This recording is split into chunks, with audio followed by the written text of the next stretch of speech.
Napakainit ngayon kaya bumili ako ng mini pool. Ito ay 301 cm. Ito ay pinakamalaki. At madali lang din to siyang gamitin. Hindi ka na nagpapahangin. Napakaganda nito guys. Tingnan mo. Nung binili ko, ganito ang hitsura niya. Ayan, ilalatag na ng mga anak ko at kasama ng asawa ko. Ayan, nabaliktad pa yan. Nung una. Ayan.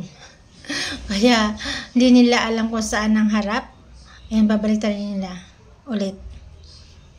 Yung sapin sa baba, binili ko din yan dito sa TikTok para hindi masira kaagad dahil rough kasi yung sahig ko, simento. Ayan, kung gaano kalaki at kalawak yung aking pool, ganun din yung yung sapin niya sa ilalim.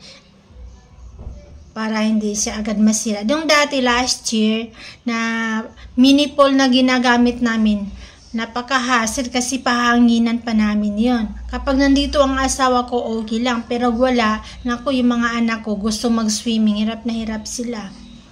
Ito yan, ganyan siya kalawak, ganyan siya kalaki. Buong pamilya talaga guys.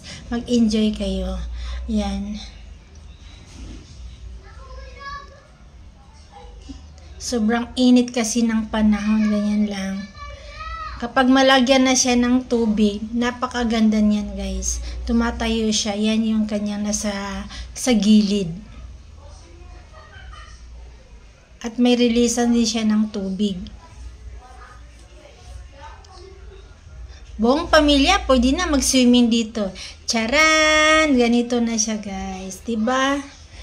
Happy na yung mga anak ko. At meron din silang salbabida para mag-enjoy pa sila. Hindi sila nabuburing sa loob ng pool. Ayan. Happy weekend. Napakasaya. Kahit nasa bahay lang.